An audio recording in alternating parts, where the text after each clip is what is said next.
Hello guys, welcome back to my channel Asha official. তো আজকে হচ্ছে পুজো, আর কি পুজো সেটা তোমরা থাম্বনেল থেকে বুঝতেই পেরেছো। তো চলো আজকে সারাদিন আমি কি করলাম সবটুকু আমি তোমাদেরকে দেখাবো।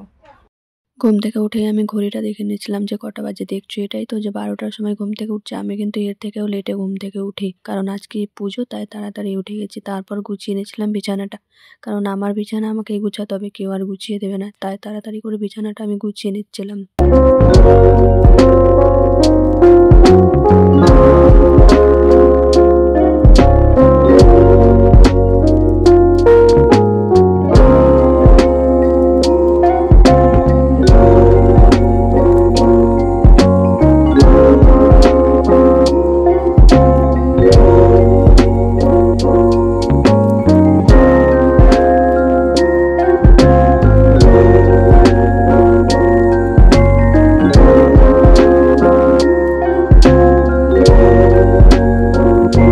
তোমরা তো দেখলে আমার বিছানা গোছানো হয়ে গেছে। তারপর আমি ল্যাপটা রাখতে গিয়ে নিজেই পড়ে যাচ্ছিলাম। কেন জানো? কারণ ল্যাপটা অনেকটাই ভারী ছিল, আর তার মধ্যে আমি ঘুমের ভরেছিলাম তাই।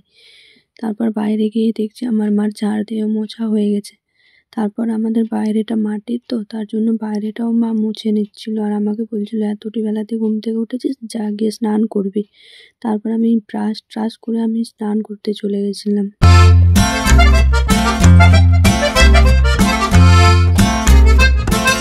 স্নান করার পর আমি চুলটাকে শুকিয়ে নিচ্ছিলাম, কারণ আমার ভেজা চুল থাকলে আমার চুলটা বেশি ওঠে। তার জন্য আমি চুলটাকে সবসময় স্নান করলে চুলটাকে শুকিয়ে নিই। তো আজকে মাথাটা ঘষেছিলাম, তার জন্য আর ওই চুলটাকে আমাকে শুকানো প্রয়োজন। তার জন্য আমি চুলটাকে ভালো করে শুকিয়ে নিচ্ছিলাম। আমার চুল শুকানো হয়ে গেলে আমি চলে গেছিলাম আমাদের ওই বাড়িতে গিয়ে আমি আলপনা দিয়ে দিচ্ছিলাম, কারণ ওই বাড়িতেও আলপনা দিতে হবে আমাকে, এই বাড়িতেও। তার জন্য আমি তাড়াতাড়ি করে ওই বাড়িতে আলপনা দিয়ে এই বাড়িতেও আলপনা দিয়ে দিয়েছিলাম, কারণ বাড়িতে আমাকে পুজো করে আবার পুজোর ওখানে যেতে হবে তাই। তো তোমরা দেখতেই পাচ্ছ যে আমি পুজো করে নিচ্ছি, আর তোমরা এটাই ভাবছো তো যে এখানে আমরা এইভাবে পুজো করছি। হ্যাঁ, এই বাড়িতে আমাদের এইরকমই ঠাকুর আছে, ওই বাড়িতে কিন্তু সিংহাসনে ঠাকুর আছে, কারণ ওই বাড়িতে মন্দির আছে, এই বাড়িতে নেই। তারপর পুজো করে আমি এই বাড়িতে পুজো করে ওই বাড়িতেও পুজোটা করে নিয়েছিলাম। করে নেওয়ার পরে কিন্তু আমি চলে গেছিলাম মন্দিরে পুজোর ডালা নিয়ে।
পুজোর ওখান থেকে বাড়ি আসতে আমার প্রায় সন্ধ্যা হয়ে গেছিলো। এসে দেখছি মা খিরসে করে নিচ্ছে, কারণ খিরসে দিয়ে পিঠে করবে তাই।